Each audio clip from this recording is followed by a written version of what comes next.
What's up everybody, John from Old Reading Farm here. Thanks for joining us. In today's video, we're going to be a little bit dramatic and talk about how big business is going to kill small family alpaca farms. Now, that's a little bit of clickbaity. So in reality, what I want to talk about with you is why alpaca products are so expensive. Because especially this past year, we have been doing a ton of craft shows, like 4 shows every weekend, where Kat will be at one on Saturday, I'll also be at one on Saturday, and then we'll both have one on Sunday.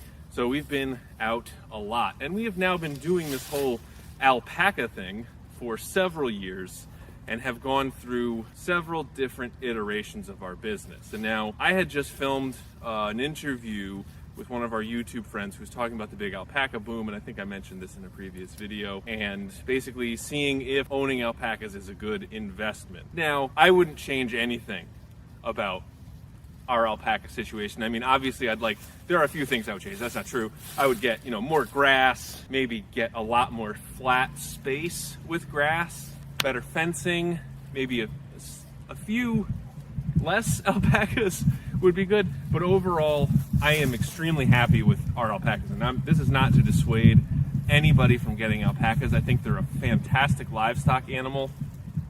Overall they are super easy to care for, so I would never tell anybody that you shouldn't get alpacas.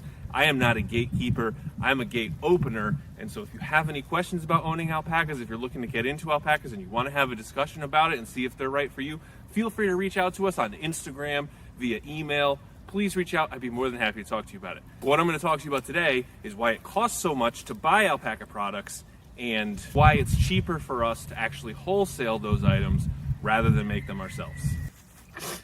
Bless you. So if you've been watching our channel for a while, you would know that we are very open with our costs and our monetary, our financial things.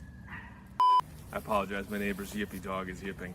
But anyway, if you've been watching our channel for a while, you know that we've been always very transparent about our prices, about how much it costs to raise alpacas. We've done several videos on it. We've done several videos on how to make money with alpacas. And I think the overall thing about that is that it is hard to make money with alpacas. And the reason for that is that everything about them is now so expensive. So you'll see behind me our hay feeder, which is falling apart a little bit. I'm looking forward to being able to fix this and make a brand new one. Hay has gotten to be crazy expensive. So I don't know where you guys are at, where you are, but if you're like down south, or if you're in, say, New York State or something like that, hay probably costs you $5 for a bale of second cut orchard grass mix. So what that means is it's orchard grass, sometimes mixed with clover, timothy, alfalfa, all that kind of stuff all put together, sometimes intentionally, sometimes not, and then they cut it, they let it dry a little bit, they pick it up, they bale it, and then they sell it to you. A lot of times it costs $5 per bale. Here in Connecticut, it costs at least $12.50 per bale.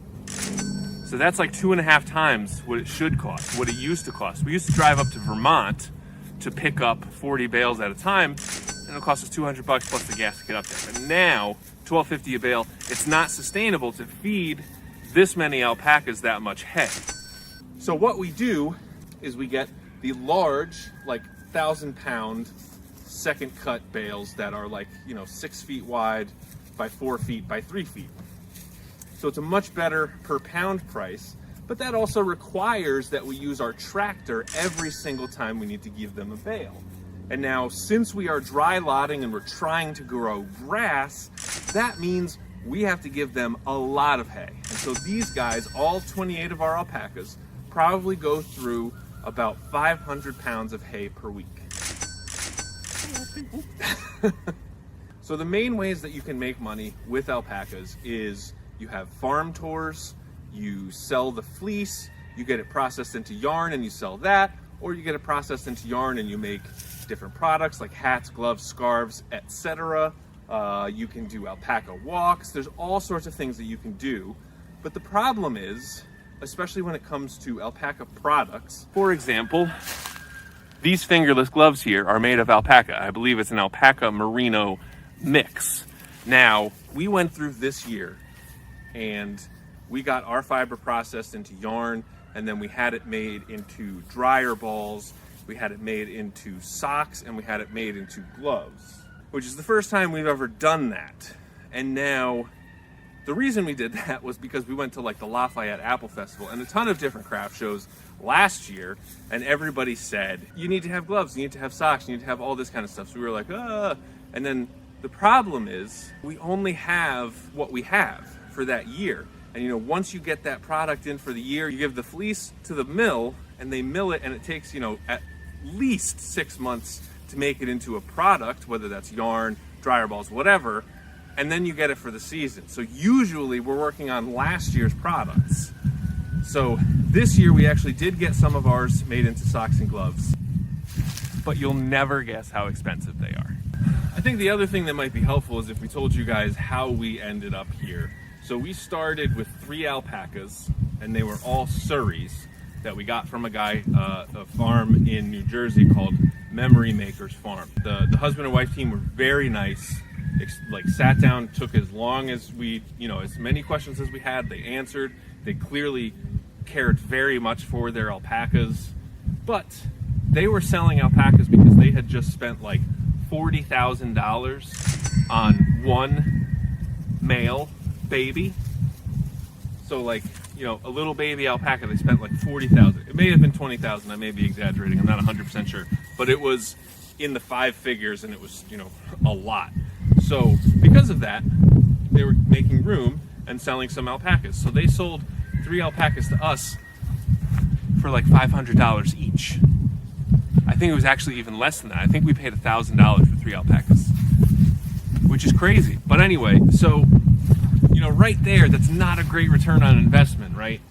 You buy, you know, a breeding alpaca who's not even proven, who's a little baby, for that much money, and then you're selling alpacas for so little. Like, it doesn't make sense. But so the other problem, and now we have done very well selling hats in the past, and last year we sold our alpaca hats for $50 each, which was a lot. And because we were selling the hats for $50 a piece, we started making synthetic yarn hats, so like acrylic, the kind of yarn that you would get at the store, and just made those into hats. And we said, you know, we'll still donate one, but, you know, in case you wanted a better price point, we'll sell an adult hat for $30 rather than $50. And then we found that our synthetic hats sold through the roof over our alpaca hats. So this year, we have started selling our alpaca hats for $40 a piece, and now we have found that people are like, well, you know, if I'm going to spend $30 or $40, I might as well spend $40 and get the alpaca hat, which is a good choice because alpaca is the best. So soft, so warm, odor resistant,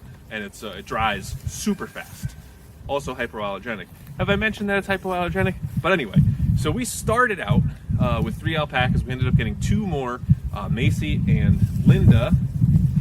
And Macy is this girl right here behind Petal. So she's gray and has a beautiful brown spot on her neck. This is her right here. She is the prettiest alpaca. And then this is Linda right here. They came as a package, and they have been best friends ever since. But we did find out that since Linda had her baby, they've sort of gone separate ways a little bit. But anyway, we had Macy's fiber processed into yarn the first year we had her. And we ended up with 18 skeins of yarn. Sold it for like 20 bucks on Facebook, and it was sold out in like 5 minutes. And so that's how this all got started. That one little tiny proof of concept, and my wife Catherine was like, let's get all the alpacas. And she didn't say it quite like that. Sorry, Kat. But it was sort of like that. It was like, you know, all right, there's a proof of concept, people want this stuff, let's get it. So then we went out, and we got all of the alpacas, and then we ended up, you know, here, 40 acres, and now we have 28 alpacas. What am I doing here? What the hell am I talking about? Big business. Okay, so in order to get a finished product off your alpaca, what you do is you get them shorn, you take their blanket, and then that gets processed into yarn.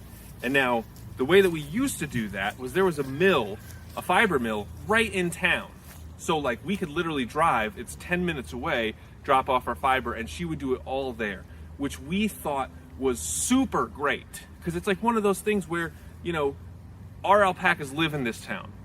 Our shearer comes to this town, shears them, we bring their fiber to a mill in this town, they do the work there, and we get it back. So it's like, It never leaves this town. It's like as local as you can possibly get. We thought that was great. It ends up being really expensive. So the big expense this year came when we got gloves made, because we thought, and I believe we talked to the mill about this, but who knows? We thought it was going to be like $15, $16 per pair of gloves. And so we were like, okay, we could probably sell them maybe 30 bucks or so. $27. $27 per pair of gloves and mittens. $27. So we sell them for $35, and you're like, well, John, you still make $8 per pair. That doesn't include feeding or deworming. That doesn't include the vet bill. That doesn't include anything. So how can you justify doing that? It's so expensive. But then the other problem is, and this is not necessarily a problem, but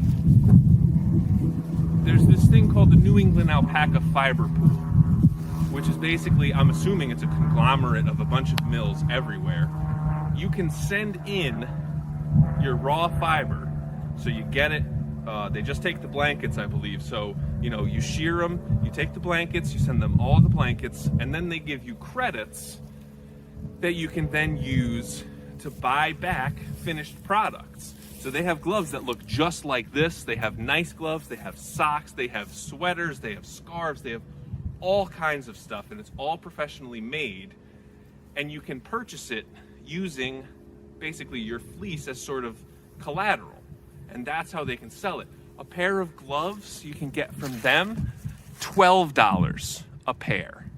So how can we justify spending $27 to get one pair of gloves just because it's made of our own alpaca's fiber, when we can get other gloves for half the cost? It makes it really difficult to have like a really local business where it's like we're selling our own stuff. And so, I don't have a problem selling New England Alpaca Fiber Pool products, especially because it helps us expand our, product line. We can sell more things because we only have so much alpaca fiber of our own. There's only so much we can do with that. So it expands our product line. But then the problem is it's not ours. And like our whole thing when we first started was like, wow, there's a mill in our town. We can get our own alpacas, shorn. We can bring our stuff to the mill that's in our town, and like the fiber never leaves our town. We thought that was such a cool thing. But then actually the fiber mill decided to sell. And so they're selling their house and they're moving, but I guess they've been in the process of moving for like 2 years. But so now we're sort of in this quandary where it's like, next year, what do? Do we get our alpaca fibers processed into yarn, into gloves, into socks, into dryer balls? Or do we just send it to the New England Alpaca Fiber Pool and have them do it and give us credits and just buy everything else back? It's such a difficult decision because, again, it's like we really wanted this to be like the super local thing where we are like the local farmers who have alpacas who get everything done, locally. But it's just impossible to do these days. And the other crazy thing that I saw is there is an alpaca farm that's not near us, but, close enough to us. They own a fiber mill, right? And they have like hundreds of alpacas. They own a fiber mill, they have hundreds of alpacas, and then I've seen them do craft shows and they take pictures of it. All of it is New England Alpaca Fiber Pool products. All of it.